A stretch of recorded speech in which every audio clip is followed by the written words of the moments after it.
summer away today.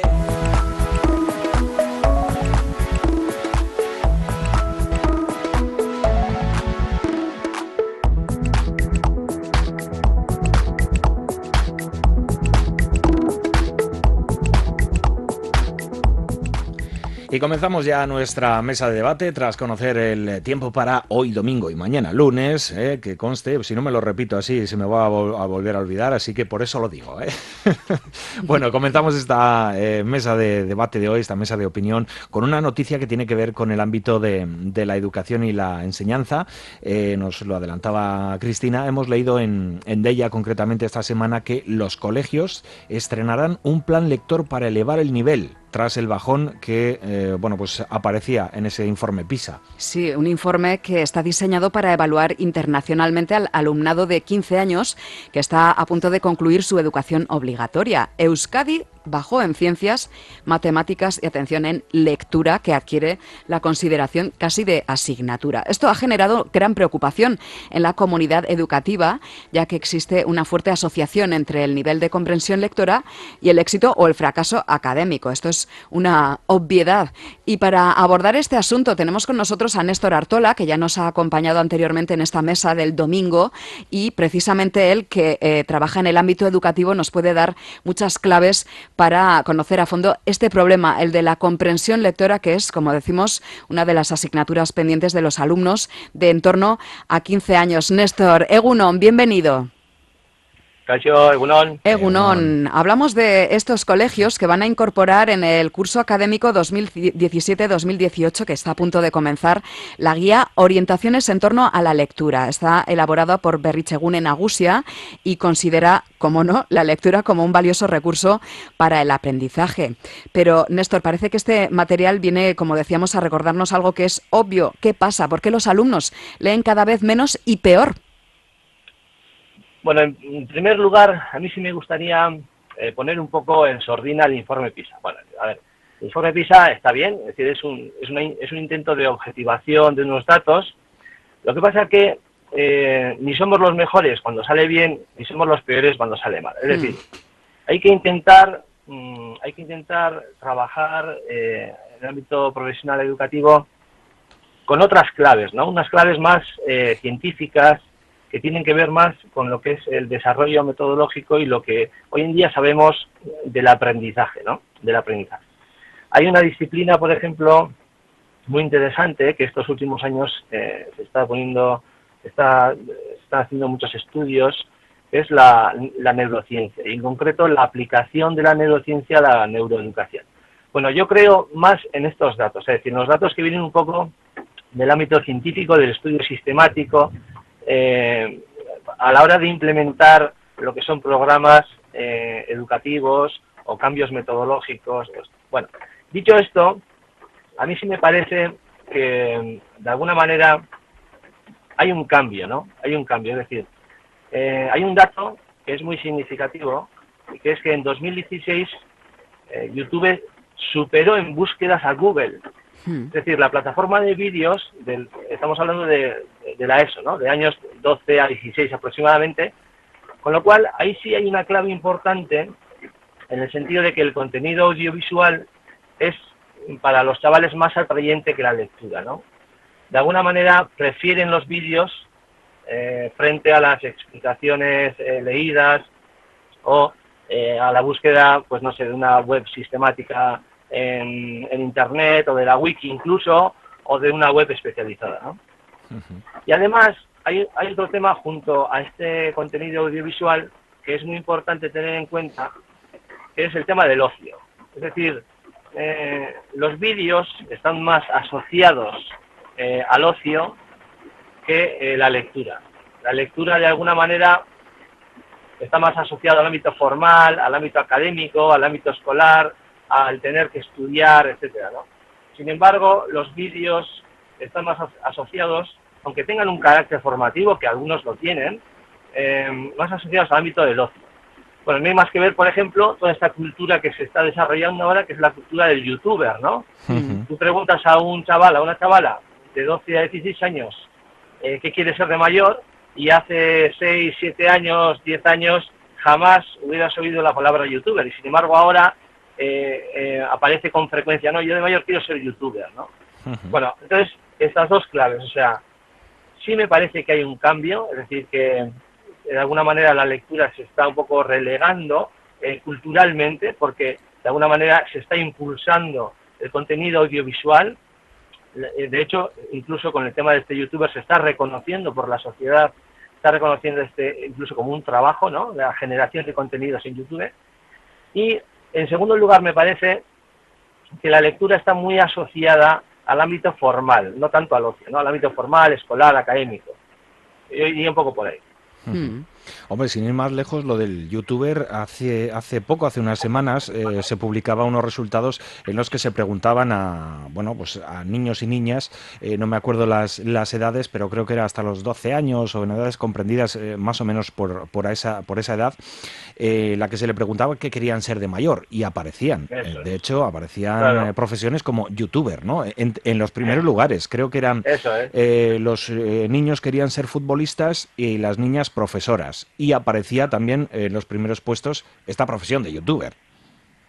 Claro, efectivamente, y si eso es un análisis certero, es decir, si estamos indicando de alguna manera, o estamos viendo en este cambio cultural que se está produciendo a la hora de adquirir contenidos y aprendizaje, que lo audiovisual tiene más peso, y si queremos fomentar la lectura, pues entonces tendremos que introducir elementos que vayan en esta dirección, es decir, asociar el elemento lectura a ocio y fundamentalmente unirlo a sus intereses, ¿no? Porque muchas veces las lecturas no son en ese sentido como muy atrayentes, ¿no? Pues son lecturas como muy mecánicas o pesadas o asociadas un poco a contenidos que de alguna manera a ellos pues no les interesa en exceso, ¿no? No sé, pues la historia, la geografía, la matemática en sus contenidos de problemas, por ejemplo, enunciados de problemas. Es decir, ahí hay que hacer un esfuerzo para asociarlo al ocio. Esa yo creo que es una de las claves importantes. Y otra de las claves importantes es asociarlo a sus centros de interés. Porque al final, aquí, lo del fenómeno youtuber, por ejemplo, es una cosa impresionante. A mí me llama mucho la atención, porque en realidad, ¿qué es un youtuber?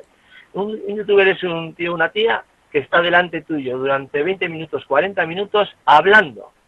O sea, lo único que hace es hablar, ¿no? Sí. Y precisamente ellos demandan eso, ¿no? Hay una demanda en ese sentido en contra de todas las previsiones, porque a priori los chavales parecen, o parecería, que no aguantan ese tipo de chapas, ¿no? No, yo chapas no. Pues es curioso, porque el youtuber es esto. Luego hay estilos distintos, cada uno lo hace más o menos y tal, pero sí que hay ahí un cambio en el sentido de lo audiovisual frente a lo lector o lo que tiene que ver con la escritura, ¿no? El avance trepidante de las nuevas tecnologías nos permite considerar, ¿no?, estos contenidos audiovisuales como una buena herramienta para la comunidad educativa, y así poder presentar a los alumnos de forma quizá más atractiva los contenidos de las distintas asignaturas, pero no debemos olvidar, ¿no?, que el tema de la lectura es básico, no solamente, como digo, para aprobar una asignatura, sino para la vida en general, ¿no? El que no tiene comprensión lectora no será capaz de entender lo que pueda, por ejemplo, firmar en un contrato laboral o yo qué sé, cualquier circunstancia de la vida es necesario saber entender lo que se lee, Néstor. A ver, yo estoy absolutamente de acuerdo con eso. Es decir, para mí, no solo eso, sino que cuando en todo aprendizaje modifica el cerebro. Y además lo hace en una dirección. No solo el aprendizaje, sino cómo aprendemos eso. Nosotros cuando estamos leyendo, el cerebro está haciendo cosas que modifican las rutas neuronales del cerebro, ¿no? Y yo creo que eso no hay que perderlo, es decir, no hay que perder. Como decía, hay una cita que a mí me gusta mucho, que es de William Somerset Maugham, dice: adquirir el hábito de la lectura es construirse un refugio contra casi todas las miserias de la vida, ¿no? En ese sentido estoy muy de acuerdo que hay que fomentar la lectura, ¿no? De hecho, ¿qué ¿qué es leer, ¿no? Leer es un hábito. Los hábitos se adquieren por la repetición sistemática. Es decir, no podemos pensar que un niño de 12, 13, 14, 15, 16 años, de repente, por ciencia infusa, porque se le ha revelado tal, va a empezar a leer. Esos casos son muy aislados, ¿no? Tiene que haber, de alguna manera, un incentivo, una propuesta sistemática para que ese alumno o ese chaval, esa chavala, adquiera el hábito, ¿no? Cuando digo esto del hábito, pensemos en cualquier hábito. Es decir, si yo me levanto, por ejemplo, me ducho, me limpio los dientes, bueno, desayuno, todo eso lo hago de manera mecánica, ¿no? ¿Por qué? Porque los hábitos nos facilitan la vida, ¿no? Nos hacen la vida más feliz, más segura, más placentera. Bueno, esta es la clave. Es decir, hay que introducir esta idea de hábito, por tanto, de repetición sistemática dentro de la lectura, pero en esta dirección. Es decir, porque nos gusta, porque nos hace la vida más placentera, porque nos hace la vida más fácil, ¿no? Porque adquiero información, porque esto me interesa, ¿no? Por tanto, hay que asociar la lectura a este valor que da el sujeto, ¿no? Esto es muy importante, porque si no nos quedamos en una cosa muy formal, muy repetitiva, como muy... que da pereza, ¿no? Da pereza ponerse, ¿no? Bueno, por tanto, adquirir la repetición, ¿cómo se hace? ¿Cómo se hace esto? Pues leyendo. Y si esa lectura es más o menos a las mismas horas, de cosas que me interesan o necesito, de ratos que me proporcionan placer, pues al final es mucho más probable que el hábito se fije en la persona. Porque para que el hábito se fije, tiene que haber una ganancia, ¿no? Yo tengo que ganar algo, o sea, me tiene que gustar, me lo tengo que pasar bien, tengo que conseguir algo que realmente necesito, quiero o me apetece, ¿no? En ese sentido, bajo mi punto de vista, como ha dicho Cristina, no hay que desestimar, aunque el cambio paradigmático es cierto que está ahí a la hora de adquirir aprendizaje, no hay que desestimar la lectura, ni muchísimo menos. Yo creo que la lectura se inicia con 5 o 6 años en primaria, en primero de primaria, y ahí debe ser algo mecánico que se repite para adquirir destreza y hábito, ¿no? Pero una vez que he adquirido esa destreza y hábito, luego ya debe convertirse en una competencia transversal. Esto es muy importante decir, la idea no es, oiga usted, yo leo solo de 3 a 4, no. Tengo que introducirlo como un valor general en mi vida, ¿no? Una competencia transversal que la utilizo no solo en el cole, no solo en elementos formales académicos, sino que, como has dicho tú, Cristina, luego en la vida, en mi vida ordinaria, es un elemento fundamental, ¿no? Fundamental para desarrollar cualquier trabajo, para desarrollar cualquier relación mercantil o económica o de cualquier tipo, ¿no? Por tanto, es una competencia transversal que se incorpora en todas las asignaturas y también, ahí está la clave, yo creo para mí, en el ocio de la persona. Esa vinculación de lectura a ocio es muy importante, porque si no se hace, al final se restringe, como decía, ¿no?, la lectura al ámbito mera y exclusivamente académico. Y eso creo que no es bueno, ¿no? Creo que reduce la capacidad y la competencia lectora. Para entender esto, yo creo que se entiende bien, pero bueno, si nos fijamos, por ejemplo, en cómo una persona aprende a conducir, se entiende muy bien. Porque al principio conducir pues cuesta mucho, uno está ahí... ¿Por qué? Porque conducir es un hábito también, es un hábito que se mecaniza, se automatiza, ¿no? Entonces, pero al principio, pues es una locura, que si el embrague, que si esto, lo otro, la cámara, no sé dónde voy, intermitente, no me da la vida, tal cual. Tengo que adquirir ese hábito. Pero una vez que lo he adquirido, pues luego me permite hacer muchas cosas, me da autonomía, me permite ir a sitios y tal, y ya prácticamente se convierte en algo que casi no se piensa, ¿no? Hay muchos autores, por ejemplo, Zafón decía, y me parece muy chulo esto que dice Zafón, ¿no? Una entrevista, decía que cuando una persona está leyendo una novela, ¿cuándo está realmente disfrutando? Cuando desaparece el libro. Es decir, tú estás leyendo y no eres consciente de que el libro está ahí, ¿no? Porque estás tan metido en la historia que a nivel consciente el libro casi desaparece, ¿no? Sí. Pues esto es asociar la lectura al ocio. Es decir, cuando tú te lo pasas bien, cuando tienes una sensación de placer, cuando tienes una sensación de qué bien me lo estoy pasando, ¿no? Un poco, para mí la clave del lector es esta. Yo voy a introducir una variable más, Néstor. Es decir, decíamos que cada vez se lee menos y peor. Yo creo que es más que cada vez se lee peor. Es decir, tenemos el WhatsApp. Estábamos hablando de alumnado de 15 años. Es decir, ellos hacen un uso de las nuevas tecnologías y es cierto que decíamos que tiran más hacia lo multimedia, pero yo creo que la cantidad no creo que sea menor. Es decir, sí que se lee peor. Es decir, se leen WhatsApps que están mal escritos, se leen mensajes que están mal escritos, se lee el Facebook, pero se lee mucho. Quizás no tanto literatura, podríamos decir, ¿no? Pero sí que se lee más. Bueno, has introducido una clave muy interesante que es el tema de las redes sociales. Bueno, hay que matizar un poquito este asunto. Vamos a ver, hay bastantes estudios que indican cuáles son las redes sociales que más utilizan nuestros jóvenes, ¿no? Estamos hablando de esa franja de la ESO de 12 a 16 años aproximadamente. Bueno, es sorprendente, por ejemplo, ahí también el cambio que se está produciendo a favor del contenido multimedia. Me explico, mira. Primero aparecía Facebook. Facebook fundamentalmente es una plataforma de texto. De texto, bueno, pues poner alguna imagen y tal, pero es fundamentalmente texto. Luego apareció Twitter. Twitter ya redujo a 140 caracteres el texto y luego puedes meter algún vídeo, alguna pequeñito, alguna imagen, lo que sea.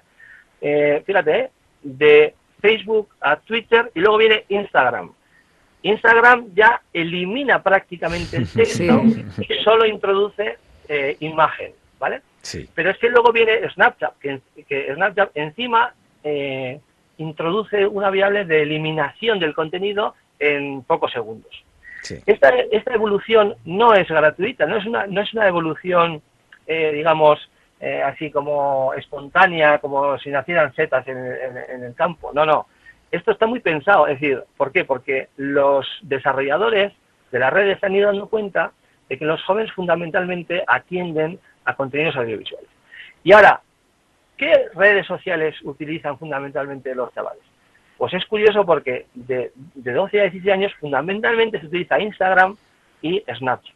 Twitter se empieza a utilizar un poco más tarde, cuando ya los chavales empiezan a ir a la universidad, con 18, 19, 20, 21 años, cuando ya necesitan información y tal. Y Facebook está prácticamente relegado a personas ya de 30 para arriba.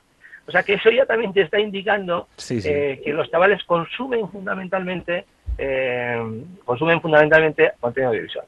Hay una cosa también muy significativa. Instagram, puedes poner la foto y tal, y luego debajo te deja poner un texto, ¿no? Bueno, ese texto los chavales no lo leen nunca. No lo leen nunca. Es decir, tú ves a un chaval que está en Instagram dando así calzoncitos, ¿no? Doble clic calzoncitos, y va a una velocidad de vértigo, va bajando las fotos, ve la foto 3 nanosegundos, le da me gusta o no, siguiente foto, me gusta o no, siguiente foto. O sea, no se paran a leer los textos, ¿no?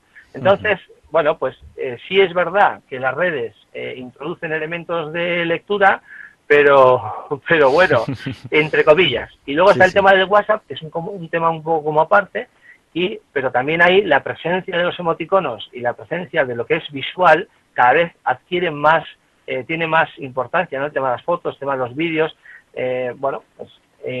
frente al texto.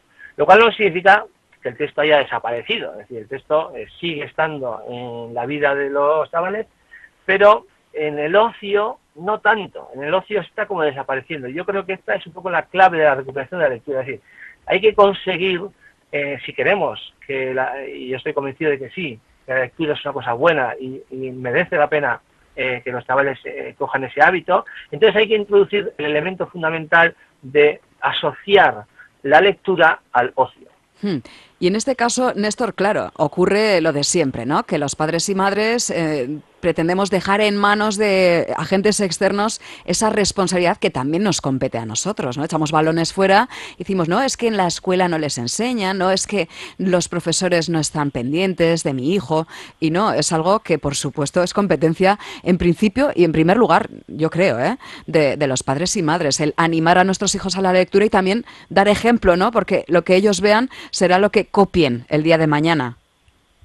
Pues ciertamente es así. Yo muchas veces, pues cuando tengo entrevistas con los padres y tal, yo les suelo decir, a ver, vosotros educáis a vuestro hijo, nosotros os ayudamos. Eso es. Es decir, la educación empieza en casa, ¿no? Y es evidente que los padres y los educadores también, las educadoras, pues son modelos, ¿no? Es decir, son modelos de referencia a la hora de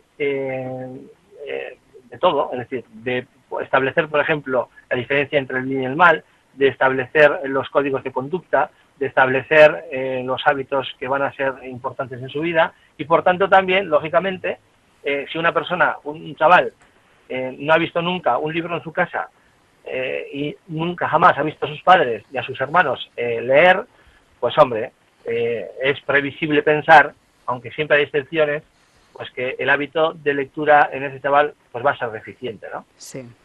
Por tanto, es evidente que tanto los padres, en primer lugar, y los educadores y educadoras, en segundo lugar, son un modelo de referencia a seguir.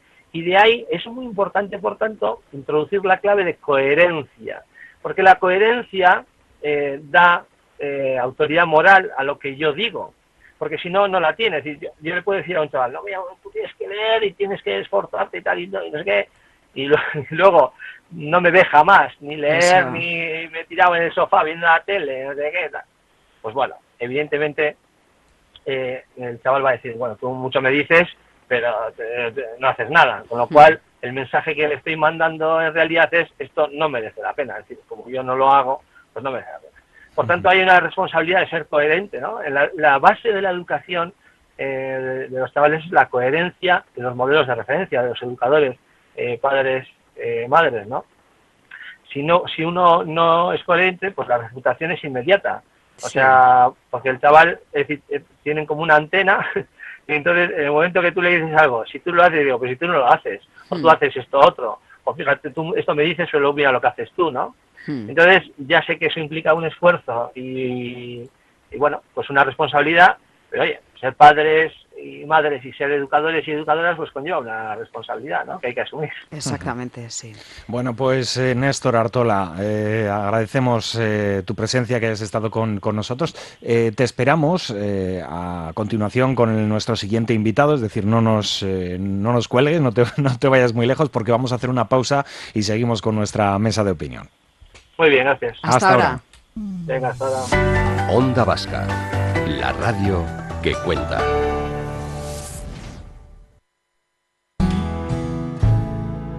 Dicen que la soledad es la mejor consejera. Quizá tengan razón. Solo, al fin solo, ese es el espectáculo con el que Goyo Jiménez estará en Bilbao del 18 al 27 de agosto en el Teatro Campos Elíseos. Entradas en www.goyojiménez.es y taquilla del teatro. Solo o no, las entradas están volando. ¡Date prisa!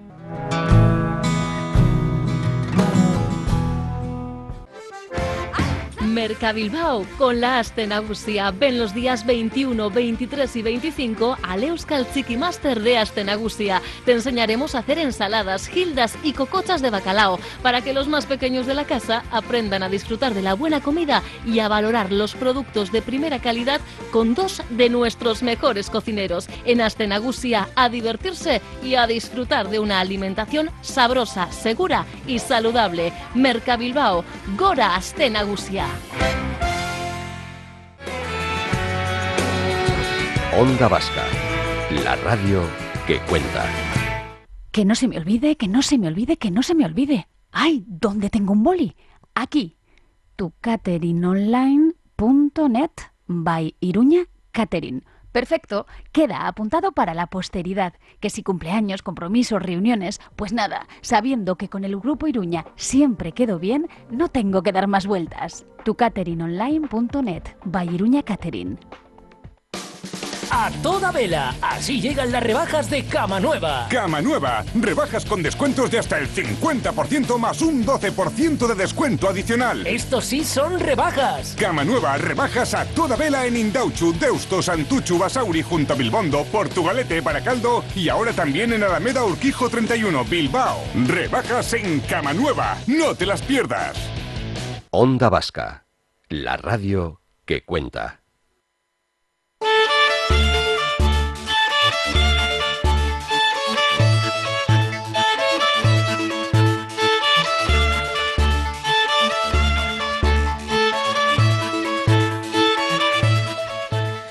Y en época veraniega también es habitual que se nos vaya la mano con las celebraciones, recogiendo un poquito, bueno, pues todo lo que ha sucedido también en Aste Nagusia. Tenemos además tendencia en nuestra sociedad a acompañar cualquier celebración con comida, pero también ahí tenemos quizá el debe, ¿no? En bebida. Y si a esto unimos que somos más permisivos en verano con nuestros hijos, el resultado es que también les permitimos que beban alcohol y ahí se empieza a complicar la cuestión. Sí, esto lo señala una encuesta que ha realizado el buscador de vuelos, hoteles y alquileres de coches JetCost. Han preguntado a 3.000 padres y madres de hijos menores de 16 años y de 6 nacionalidades diferentes, incluida la nacionalidad española. Y así, de entrada, como dato, una de las conclusiones es que un 35% de los encuestados respondió que sí, que en verano permiten beber alcohol a sus hijos, entre otras cosas. Vamos a conocer más sobre los resultados de esta encuesta, que no tienen desperdicio, por otra parte, de la mano de Enrique Sancho, responsable de comunicación de JetCost. Buenos días, Enrique. Hola, buenos días, ¿qué tal? Bueno, parece que este estudio nos demuestra que los padres somos y madres somos más permisivos y permisivas en verano. Un 77% de los encuestados admite que efectivamente son más flexibles con las normas que en otros momentos del año son quizá más estrictas. ¿En qué nos relajamos en verano? Bueno, yo creo que un poco en todo, ¿no? Yo creo que el verano hace que también quizás la familia no esté tan unida permanentemente como durante el invierno, que los niños hagan o los jóvenes hagan el plan un poco por su cuenta, que los padres también lo hagan, y entonces eso provoca que efectivamente se relajen un poco las normas que habitualmente se manejan, ¿no? En esta encuesta que ha hecho JetCost, que efectivamente, aunque es un buscador de vuelos, de hoteles y de coches de alquiler, como mencionabas, también se preocupa de saber los gustos o las tendencias, especialmente en los viajes de sus clientes, ¿no? Y efectivamente esa encuesta da datos reveladores y yo en algunos casos creo que alarmantes de por qué se relajan las costumbres, ¿no? Es verdad que de ese 77% que admite que se relajan, también hay otra parte, un 23%, que contestan cosas como que por el hecho de estar fuera de casa no significa que se puedan convertir en salvajes o que por su propia seguridad no los relajan tanto, ¿no? Pero también los que sí relajan las costumbres pues dicen eso, que como están de vacaciones los niños merecen disfrutar un poco más de la vida, que los niños felices y entretenidos hacen que el resto de la familia también lo estemos, o algunas un poco más egoístas dicen que también son sus vacaciones y por lo tanto no quiere controlar a los jóvenes con tanta frecuencia. Hombre, esa permisividad al final pienso que debiera estar un poquito más controlada, es decir, sí que hay que tener, yo creo que son épocas en las que uno debe relajarse un poco más con casi todo, ¿no? Pero con estos temas, hombre, yo no sé si permisividad o relajación es lo que precisamente necesitan, ¿no? Sí, sobre todo que depende del tipo de permisividad, ¿no? Por ejemplo, en esta encuesta se preguntaba qué cosas dejaban hacer a los niños, a los jóvenes, que no hacen habitualmente, ¿no? Y, por ejemplo, la primera respuesta, que lo reconocían casi el 90% de los encuestados, es que les permitían acostarse más tarde de la hora habitual. Bueno, esa es una permisividad que no tiene casi trascendencia, ¿no? Efectivamente, durante el invierno los niños tienen que madrugar porque tienen que ir al colegio, tienen sus ocupaciones y es hasta cierto punto lógico que en verano que no tienen esa necesidad de madrugar, que bueno, que a veces echan siestas, que no hacen en invierno, cosas así, pues les permitan acostarse más tarde, ¿no? También otro porcentaje elevado, 2 de cada 3, dicen que les dejan pues jugar o pasear fuera de la vista con otros con desconocidos, que suelen ser otros niños o sus familias, pues es algo también habitual, por ejemplo en las playas o en los lugares, en campamentos o sitios así, donde efectivamente no están en su entorno habitual y pueden disfrutar, jugar o pasear con gente no tan conocida, ¿no? También un 56% dice que les permiten comer lo que quieran y más cantidad de lo habitual. Tampoco, en principio, es especialmente grave. O, en cuarto lugar, dicen que les permiten también gastar su dinero o la paga semanal que tengan como quieran, sin preguntarles en qué lo han gastado y tal, ¿no? Efectivamente, el caso grave es cuando dicen que les permiten beber bebidas alcohólicas, que lo reconocen, como decíais, un 35% de los encuestados. Y además, en esta encuesta estas preguntas se han realizado a personas de diferentes nacionalidades, entre las que decíamos estaba la nacionalidad española, pero también hay encuestados franceses, italianos, portugueses, británicos y alemanes. Y sorprende que el país o los padres que más permisivos son, al menos en lo que a edad se refiere, son los franceses, que empiezan a dejar a beber a sus hijos a los 7 años, y a continuación los españoles. Con 10 años ya están bebiendo, en algunos casos, hasta copas, ¿no? Según recoge esta encuesta. Sí, y quizás aún sea más grave pensar que esta encuesta se ha hecho con menores de 16 años, no de 18. Probablemente si incluimos ahí los jóvenes entre 16 y 18 años, todos los porcentajes subiría mucho más, porque naturalmente en esos jóvenes hay aún más permisividad, ¿no? O a lo mejor no la hay, ¿no? Y se la salta la torera también. Bueno, pues igual, ¿no? Sí. Igual, pero bueno, sí es verdad que efectivamente entre las preguntas que se hacían era qué tipo de alcohol tomaban. Esto, como recordabais, es una encuesta a nivel europeo, y el primer lugar lo ocupan lo que se llama alcopops, que no sé si en España es tan conocido, pero son pequeñas botellas que contienen refresco, pero tienen un cierto porcentaje de alcohol que suele superar el 5%. A veces son combinados, tipo, qué sé yo, pues piña colada o sangría, algo así, que viene ya como preparada con un porcentaje, como digo, de cierta cantidad de alcohol, ¿no? En otros, eso era, en general, lo acepta el 35%, lo reconoce el 35% de los encuestados. Esto ya sí es más español, el 30% dicen que suele ser sangría o tinto de verano, y un 27% cerveza.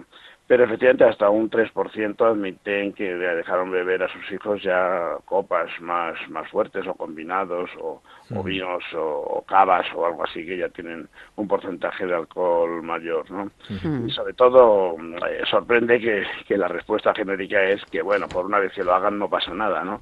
Eso sí demuestra una cierta inconsciencia por parte de esos padres, que podría ser verdad que una vez no pasa nada, pero al final esa primera vez puede conducir a varias veces más, ¿no? Bueno, y también habría que tener en cuenta que estamos hablando de consumo de alcohol, que no estamos hablando de consumen tanta cantidad, sino que, bueno, pues puede ser que les hayan dado, pues por hacer la gracia, una copita de champán, una copa, que no estoy justificándolo, ojo, pero sí es cierto que, bueno, pues hay que hacer ese matiz, porque yo no sé también, Enrique, a qué edad consideran los padres y madres que sus hijos pueden beber alcohol sin peligro, que esta sería otra cuestión. Sería otra cuestión que no hemos planteado realmente, ¿no? Porque yo creo que esas las normas están claras en cuanto a lo que exigen las leyes, ¿no? Que es ser mayor de edad, por lo tanto mayor de 18 años, tanto para la venta de alcohol como para su consumo, ¿no? Y eso está unificado, no sé si hay algún matiz, pero está unificado prácticamente en toda Europa, ¿no? El hecho de que algunos padres permitan que sus hijos ya con 10 años, que son infantiles, son muy niños todavía, diferente cuando tienes 14 o 15 seguramente, pero que con 10 10 años tomen eso, y se supone que cuando lo reconocen es que se hace con una forma relativamente habitual, no es, como decías, una excepción, decir, oye, es el cumpleaños, venga, toma una copita de champán o de cava, que hay que celebrarlo, ¿no? Sino que se ve que es algo más o menos habitual durante el periodo de vacaciones, ¿no? Con lo cual, pues sí, realmente puede preocupar, ¿no? Bueno, pues eso es el dato también preocupante. Enrique Sancho, responsable de comunicación de Jetcos, gracias por habernos atendido y haber arrojado también, bueno, pues un poquito de luz también en torno a esta cuestión, esa permisividad de los padres en verano con respecto al consumo de alcohol de sus hijos e hijas. Ha sido un placer. Igualmente, un abrazo para vosotros. Un saludo. Muchas gracias, Enrique. Tenemos Gracias. todavía a Néstor al teléfono y, Néstor, nos gustaría preguntarte, tú que además te mueves en ese ámbito educativo, ¿qué tienes que aportar al respecto, ¿no? Porque parece que el consumo de alcohol en nuestra sociedad está tan arraigado que ni nos cuestionamos el que nuestros hijos estén consumiéndolo, ¿no? Pues ciertamente, a mí me ha parecido muy interesante los datos de la encuesta, porque a mí me hablan un poco de dos cosas, ¿no? En primer lugar, enmarcar la encuesta en el periodo estival, en verano, es interesante porque ¿qué pasa en verano, no?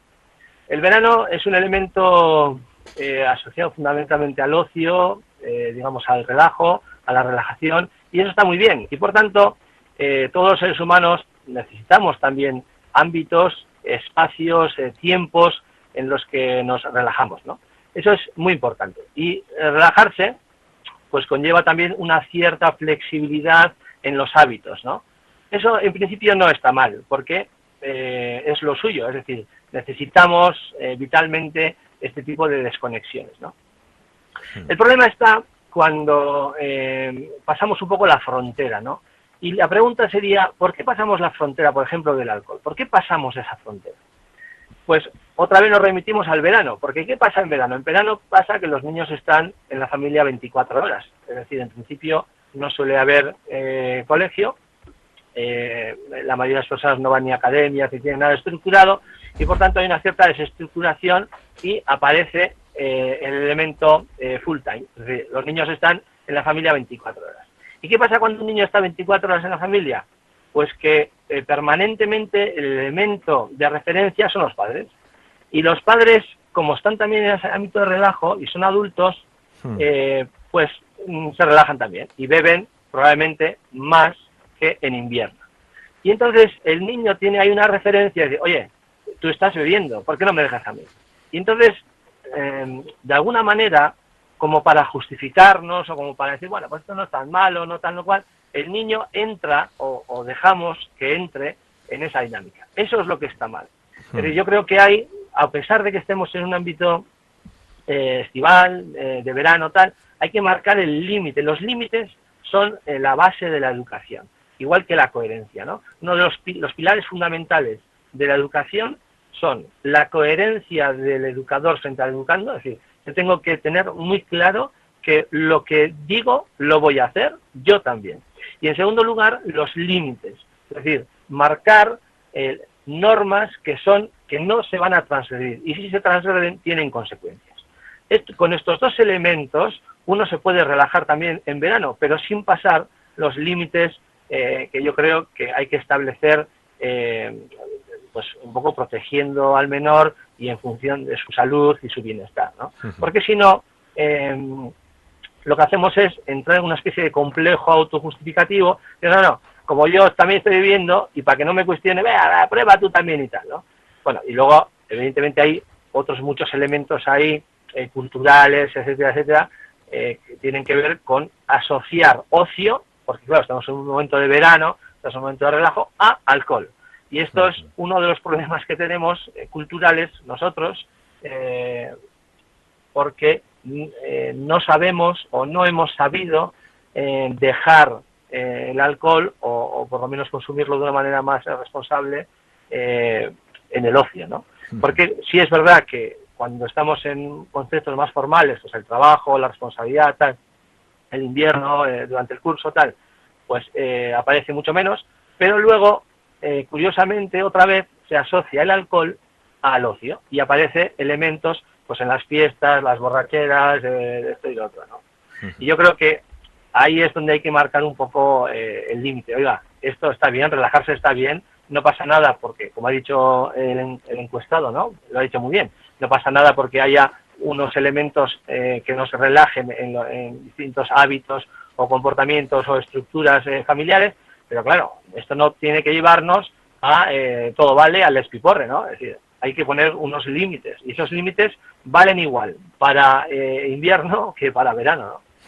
Vamos, que al final en verano nos vamos de vacaciones, hay mucha más permisividad, etcétera, etcétera, pero lo que debe permanecer es la educación. La educación no para, es decir, tenemos que seguir educando a nuestros hijos, y yo creo que no nos vale aquello de pues quiere beber alcohol, bebe, emborráchate si quieres, es decir, vamos a poner unos límites, ¿no? Que es de lo que se trata. Eso es, el ser modelo de referencia no es una bata que yo me quito y me pongo, ¿no? O sea, cuando estoy en invierno me pongo la bata de modelo de referencia educador, y cuando estoy en verano me la quito y ahí vale todo, ¿no? Pues no, es una cosa que debe permanecer en la responsabilidad del educador, en este caso del padre y de la madre, pues permanentemente. Ese es nuestro trabajo a tiempo completo, ¿verdad?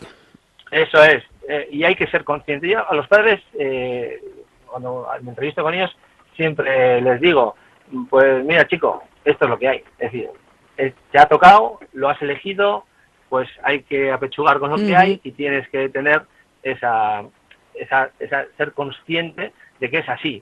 Hombre, evidentemente todo el mundo puede tener un mal día, puede tener una circunstancia o tal y cual, y nadie es perfecto, pero bueno, hay que ser consciente de que los chavales son esponjas, y en la medida en que tú tienes un comportamiento o una actitud u otra, pues ellos están permanentemente absorbiendo todo eso, ¿no? Es como, aunque no se diga, se vive, ¿no? Que es la experiencia, lo vivido, lo que impacta mucho más y deja impronta en los chavales, es el testimonio, es decir, el compromiso, lo que tú estás haciendo, digamos, ¿no? Bueno, pues cambiando de asunto, vamos a dejar ahí la lectura, la permisividad con el alcohol en verano, y vamos a situarnos en la Aste Nagusia, que por cierto ya, la bilbaína, que hoy echa ya el telón de cierre de fin de fiestas, despediremos a Marijaya, y conocíamos recientemente que en la ría, bueno, pues acaba mucha basura, acaba muchos elementos, y se recogen casi de media 1 tonelada de basura al día en la ría de Bilbao, que me parece una barbaridad absoluta, ¿no? Pues ciertamente es una barbaridad. Y otra vez aquí, ¿qué está pasando, ¿no?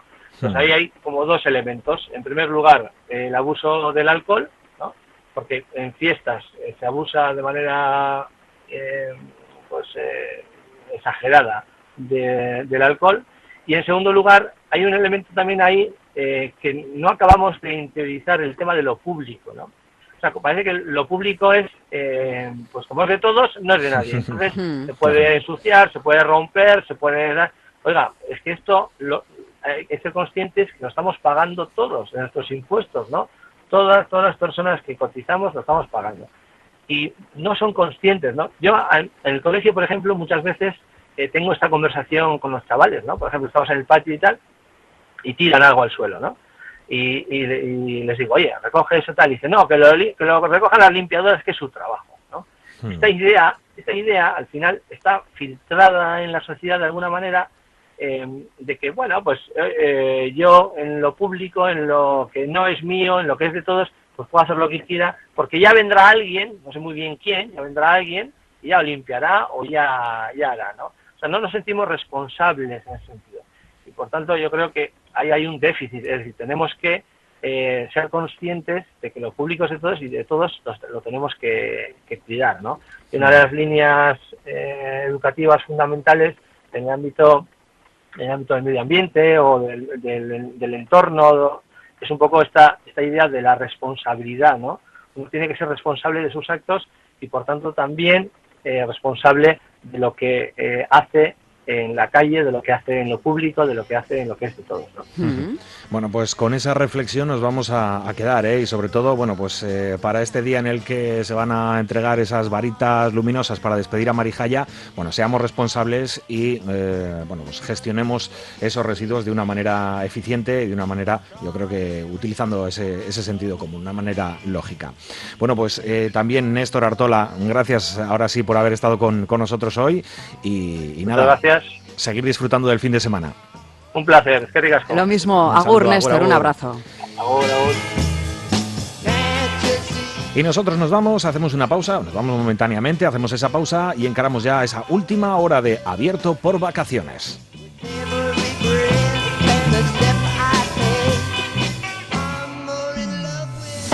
Onda Vasca, la radio que cuenta.